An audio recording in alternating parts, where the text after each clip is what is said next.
Hello दोस्तों, आपका स्वागत है हमारे यूट्यूब चैनल में। आज आपके लिए लाए ग्रुप डी से संबंधित महत्वपूर्ण प्रश्न जो कि आगामी परीक्षा में आ सकता है। चलिए स्टार्ट करते हैं। पहला प्रश्न है उल्लास। नव भारत जो है, नव भारत उल्लास का जो है क्या है? उल्लास नव भारत साक्षरता कार्यक्रम योजना के तहत 100% या पूर्ण साक्षरता फुली इलिटरेट जो है दर हासिल करने वाला तीसरा राज्य कौन बना है?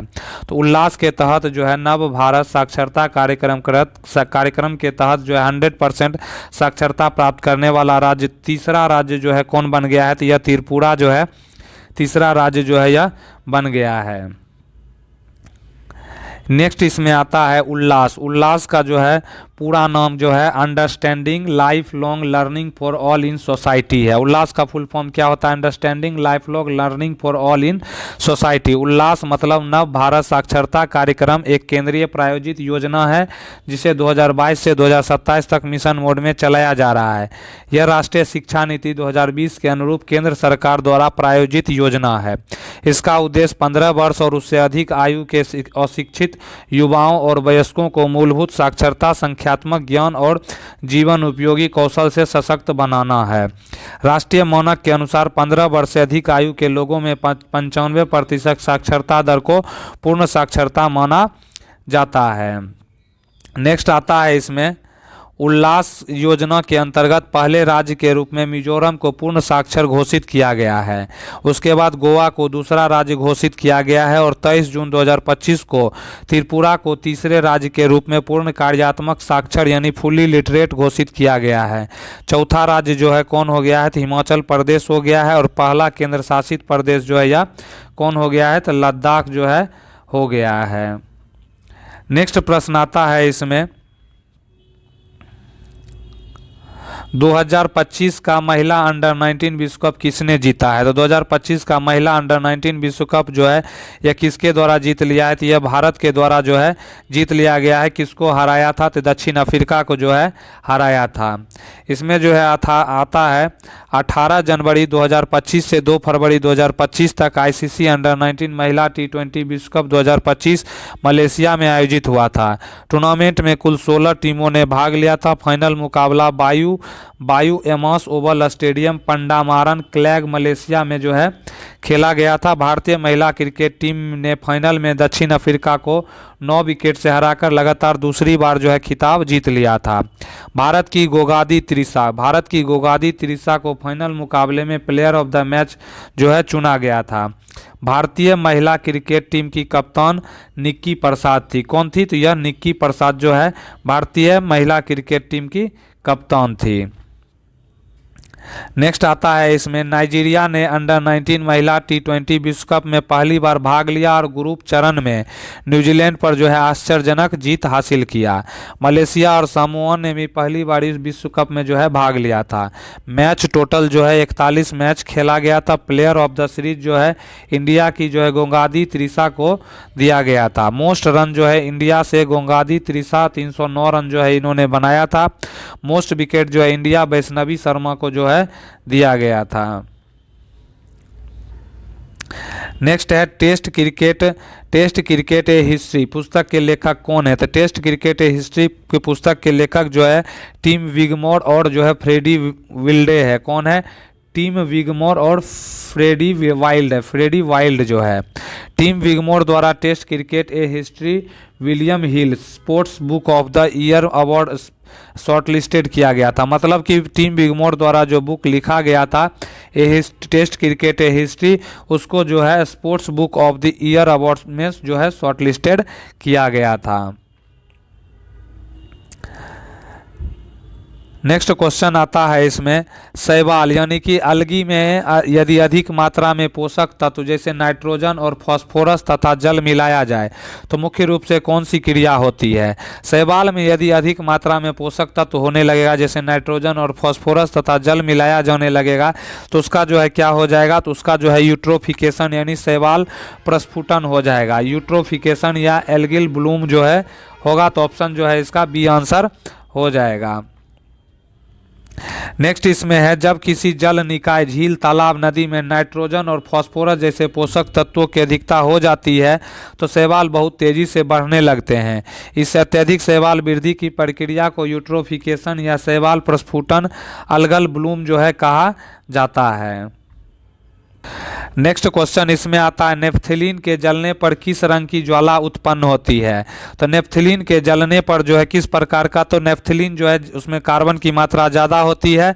तो नेफ्थलीन एक जो है एरोमेटिक यौगिक है जिसमें कार्बन की मात्रा अधिक होगी। कार्बन की मात्रा अधिक होगी तो येलो स्मोकी यानी सूटी फ्लोम जो है यानी पीली धुआंधार कालिख युक्त ज्वाला जो है उससे निकलेगी, जिसमें जो है नेफ्थलीन में कार्बन की मात्रा अधिक होती है। इसके जलने पर अपूर्ण दहन यानी इनकम्प्लीट कंबसन होता है।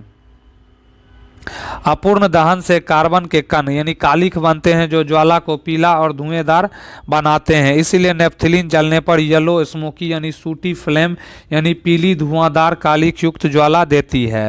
नेफ्थलीन में पीले रंग की लौ का कारण इस प्रकार है। नेफ्थलीन एक सुगंधित हाइड्रोकार्बन है जिसका रासायनिक सूत्र C10H8 होता है। इसमें असंतृप्त बॉन्ड भी होता है। जलने पर संतृप्त हाइड्रोकार्बन की तुलना में कार्बन के उच्च अनुपात के कारण अजली कार्बन कणों का उत्पादन होता है। इन अधजली कार्बन कणों की उपस्थिति के कारण पीला रंग दिखाई देता है। कपूर एक अन्य यौगिक है जो जलने पर पीले रंग की ज्वाला उत्पन्न करता है। नेफ्थलीन के लिए गलनांक जो है 81 डिग्री सेल्सियस और क्वथनांक जो है 218 डिग्री सेल्सियस होता है। अम्लीय और क्षारकीय विलयनों में फेनोल्फथलीन का रंग अम्लीय में कैसा होगा, तो रंगहीन हो जाएगा और क्षारीय में जो है यह गुलाबी कलर का होता है। प्राकृतिक गैस को जलाने से उत्पन्न ज्वाला का रंग जो है यह नीला होता है। नेक्स्ट है, महाराष्ट्र का कौन सा शहर सैनिटरी और बायोमेडिकल कचरा प्रबंधन यानी biomedical waste management, sanitary and biomedical waste management में एक आदर्श के रूप में उभरा है। तो इसका आंसर क्या हो जाएगा, तो यह कराड़ शहर हो जाएगा। कराड़ शहर के अंतर्गत जो है सैनिटरी और बायोमेडिकल कचरा प्रबंधन के रूप में जो है उभरा है वो। महाराष्ट्र के सतारा जिले का कराड़ शहर सैनिटरी और बायोमेडिकल कचरे के 100% सुरक्षित पृथक्करण, संग्रहण और निपटान को प्राप्त कर चुका है। यह मॉडल उच्च तापमान पर जलाने के माध्यम से सुरक्षित निपटान सुनिश्चित करता है। कौन सा शहर भारत का पहला एकीकृत कचरा प्रबंधन शहर कम लर्निंग सेंटर जो है बन गया है, तो वह गोरखपुर जो है यह बन गया है। नेक्स्ट क्वेश्चन आता है, गुकेश के अलावा 2024 में मेजर ध्यानचंद खेल रत्न अवार्ड किसे मिला है। तो ये किसको किसको मिला है, तो डी गुकेश के अलावा जो है मनु भाकर को भी मिला है, हरमनप्रीत सिंह को भी मिला है और प्रवीण कुमार को भी मिला है। तो आंसर क्या हो जाएगा, उपरोक्त में से ABC यानी सभी हो जाएगा। इसमें जो है डी गुकेश के अलावा 2024 में मेजर ध्यानचंद खेल रत्न पुरस्कार पाने वालों में हरमनप्रीत सिंह हॉकी, मनु भाकर निशानेबाजी, प्रवीण कुमार पैरा एथलेटिक्स जो शामिल है। इन सभी को 17 जनवरी 2025 को राष्ट्रपति भवन में पुरस्कार प्रदान किए गए थे। नेक्स्ट क्वेश्चन आता है, इसमें अर्जुन पुरस्कार 2024 सबसे अधिक किस खेल में दिए गए हैं। तो अर्जुन पुरस्कार 2024 में 34 खिलाड़ियों को दिया गया, जिसमें 32 रेगुलर और 2 जो है लाइफ टाइम अचीवमेंट कैटेगरी में दिया गया है। जिसमें सबसे ज़्यादा पैरा खेल में कुल 17 पैरा एथलीटिकों को पुरस्कार मिला है। इनमें para badminton Nitesh Kumar, para athletics Dharmvir Navdeep Singh, para तीरंदाजी राकेश कुमार और पैरा शूटिंग जो है मोना अग्रवाल, रूबीना फ्रांसिस आदि जो है इसमें शामिल है। हॉकी में जो है कई पुरुष हॉकी खिलाड़ियों को पुरस्कार मिला, जिनमें कप्तान हरमनप्रीत सिंह मेजर ध्यानचंद खेल रत्न पुरस्कार, जर्मनप्रीत सिंह, सुखजीत सिंह और अभिषेक जो है इसमें शामिल है। एथलेटिक्स में जो है ज्योति याराजी यानी फराटा धाविका और अन्नू रानी भाला फेंक को अर्जुन पुरस्कार जो है इसमें मिला है। अन्य खेल में मुक्केबाजी में नीतू स्वीटी, तैराकी में साजन प्रकाश, स्क्वैश में अभय सिंह जैसे अन्य खेलों के खिलाड़ियों को भी यह पुरस्कार दिया गया है। नेक्स्ट क्वेश्चन आता है, तीसरे बच्चे के लिए भी मातृत्व अवकाश यानी कि मैटरनिटी लीव उपलब्ध होने संबंधी बयान किस न्यायालय द्वारा दिया गया था। तो इसमें जो है किस न्यायालय के द्वारा जो है दिया गया था, सर्वोच्च न्यायालय के द्वारा जो है इसमें दिया गया था। तो ऑप्शन जो है 20 का आंसर हो जाएगा।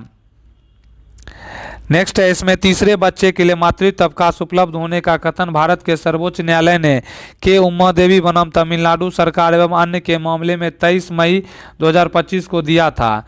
न्यायालय ने फैसला सुनाया कि किसी सरकारी कर्मचारी को उसके तीसरे बच्चे के लिए मातृत्व लाभ से वंचित करना गैर कानूनी है और मातृत्व अवकाश के उसके अधिकार को संवैधानिक अधिकार के रूप में बरकरार रखा गया है।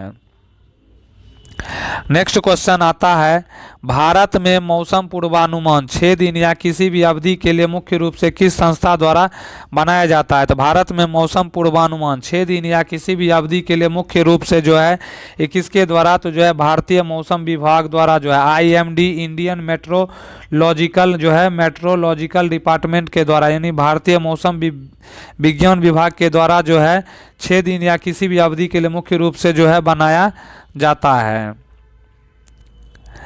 भारतीय मौसम विज्ञान विभाग IMD India meteorological department Bharat की आधिकारिक नोडल एजेंसी है जो अल्पकालिक, मध्यम अवधि जैसे 3 से 7 दिन और दीर्घकालिक मौसम पूर्वानुमान जो है जारी करता है। नेक्स्ट क्वेश्चन है, 50 हर्ट्ज की आवृत्ति वाली तरंग का आवर्तकाल टाइम पीरियड कितना होता है? तो 50 हर्ट्ज की आवर्त वाली तरंग का आवर्तकाल T बराबर जो है यानी टाइम पीरियड बराबर 1/f यानी फ्रीक्वेंसी होता है। फ्रीक्वेंसी यानी कि तो T बराबर क्या हो जाएगा, T बराबर 1/50 हो जाएगा। जब इसको कन्वर्ट करेंगे तो नीचे ऊपर 100 नीचे 100 तो 50 यानी कि इसमें कितना हो जाएगा 0.02 सेकेंड हो जाएगा। आंसर क्या हो जाएगा, बी ऑप्शन इसका आंसर जो है 0.02 सेकेंड हो जाएगा। नेक्स्ट क्वेश्चन है, 30 जून 2025 को तेलंगाना में हुए रासायनिक गैस या फैक्ट्री विस्फोट रासायनिक दुर्घटना कांड में यह घटना किस जिले में देखने को मिला था? तो किस जिले में यह घटना हुआ था? तो यहाँ आंसर दिया हुआ है 30 जून 2025 को सिगाची इंडस्ट्रीज नामक रासायनिक फार्मा फैक्ट्री में भयावह विस्फोट हुआ। घटना का स्थान नाम जो है क्या है, तो पासी मेलाराम है। पासी मेलाराम जो कि तेलंगाना के संगारेड्डी जिले में आता है। तो संगारेड्डी जिले में, तो इसका आंसर क्या हो जाएगा, संगारेड्डी इसका आंसर हो जाएगा। नेक्स्ट है, भारत की 22 अनुसूचित भाषाओं में युवा लेखकों को कौन सा पुरस्कार दिया जाता है? तो भारत की 22 अनुसूचित भाषा में युवा लेखकों को जो है तो युवा साहित्य अकेडमी पुरस्कार यानी युवा साहित्य अकेडमी पुरस्कार, युवा पुरस्कार जो है उसमें जो है युवाओं को पुरस्कार जो है साहित्य के क्षेत्र में दिया जाता है। 22 भाषाओं और अंग्रेजी व राजस्थानी सहित कुल 24 भाषाओं में युवा लेखकों को साहित्य एकेडमी युवा पुरस्कार जो है दिया जाता है। उद्देश्य, यह पुरस्कार 35 वर्ष या उससे कम उम्र के युवा भारतीय लेखकों को प्रोत्साहित करने के लिए 2011 में शुरू किया गया था। पुरस्कार राशि इसमें 50,000 की नगद राशि, एक उत्कीर्ण ताम्र पट्टिका यानी प्लेक और एक जो है प्रशस्ति पत्र जो है शामिल उसमें होता है। नेक्स्ट क्वेश्चन है, पौधे में प्रकाश संश्लेषण फोटोसिंथेसिस के लिए कौन सा उत्तक टिश्यू मुख्य रूप से जिम्मेदार होता है?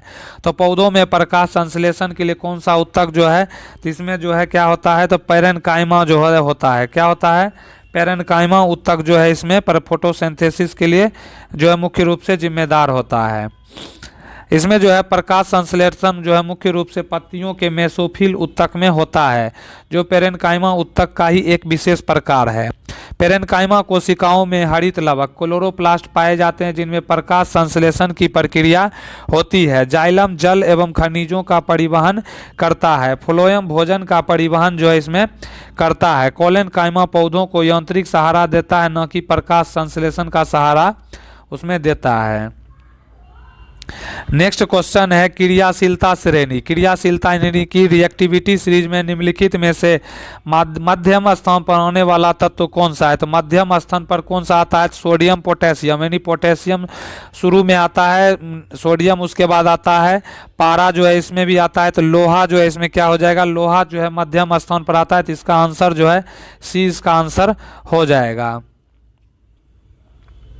यहाँ पर देखिए इसमें जो है यहाँ पर क्या है, तो यहाँ पर आयरन जो है मध्यम पर है, सोडियम। नेक्स्ट क्वेश्चन आता है इसमें, कॉपर सल्फेट के विलयन में जिंक डालने पर कॉपर सल्फेट का रंग क्या हो जाता है? तो कॉपर सल्फेट का विलयन जो है नीला हो जाता है। क्या हो जाता है? नीला हो जाता है। कॉपर सल्फेट के विलयन से जिंक डालने पर कॉपर सल्फेट का रंग क्या हो जाता है? तो इसमें देखते हैं कॉपर सल्फेट का विलयन नीले रंग का होता है। कॉपर सल्फेट का विलयन नीले रंग का होता है। जब इसमें जिंक डाला जाता है तो जिंक कॉपर से अधिक क्रियाशील होने के कारण विस्थापन अभिक्रिया यानी डिस्प्लेसमेंट रिएक्शन होता है। Zn+CuSO4 होते हैं। यहाँ ZnSO4 जो है इससे जो है अभिक्रिया कर लिया, कॉपर को विस्थापित कर दिया। तो जिंक कॉपर को उसके यौगिकों से हटाकर स्वयं जिंक सल्फेट बना लेता है जो रंगहीन होता है। इसीलिए विलयन का रंग नीले से क्या हो जाएगा, रंगहीन हो जाता है और जो है तली में लाल भूरा कॉपर जो है क्या होता है, जम जाता है। इसमें आता है नासा के उपग्रह डेटा का उपयोग करके किए गए अध्ययनों से पता चलता है कि हिमालय की बर्फ पर उसके उत्सर्जन का महत्वपूर्ण प्रभाव पड़ रहा है। तो नासा के उपग्रह डेटा का उपयोग करके किए गए अध्ययनों से पता चलता है कि हिमालय की बर्फ पर जो उत्सर्जन किसके कारण हुआ है, तो यह जो है ब्लैक कार्बन यानी कालिख के कारण यानी कि ब्लैक कार्बन सूट के कारण जो है देखने को मिला है। ब्लैक कार्बन जो है कि उत्सर्जन का महत्वपूर्ण प्रभाव पड़ रहा है, जिससे ग्लेशियरों के पिघलने की दर जो है तेजी हो गया है। नेक्स्ट इसमें है निम्नलिखित में से किस यौगिक कंपाउंड में ऑक्सीजन नहीं होती है। तो ऑक्सीजन किस में होता है, तो अल्कोहल में तो ऑक्सीजन होता है, कीटोन में भी होता है, कार्बोक्सिलिक अम्ल में भी होता है। एल्केन में जो है, एल्केन इसका आंसर हो जाएगा। एल्केन में क्या होता है, तो ऑक्सीजन नहीं होता है। एल्कोहल जो है ROH में ऑक्सीजन जो है समूह है। कीटोन में RCO, R में जो है कार्बोनिल समूह में जो है ऑक्सीजन मौजूद है। कार्बोक्सिलिक एसिड RCOOH में 2 ऑक्सीजन है, जबकि एल्केलाइन केवल कार्बन और हाइड्रोजन से बने होते हैं, इसमें ऑक्सीजन का कोई परमाणु नहीं होता है। नेक्स्ट इसमें है शतरंज खिलाड़ी वंतिका अग्रवाल को डी गुकेश के साथ राष्ट्रीय खेल पुरस्कार 2024 से सम्मानित किया गया था, जहां उन्हें क्या मिला था, अर्जुन पुरस्कार भी उनको दिया गया था। तो दोस्तों कैसा लगा वीडियो, प्लीज़ इसको जो है लाइक करें, कमेंट करें, नए हैं तो चैनल को सब्सक्राइब करें। वीडियो देखने के लिए आपका दिल से धन्यवाद।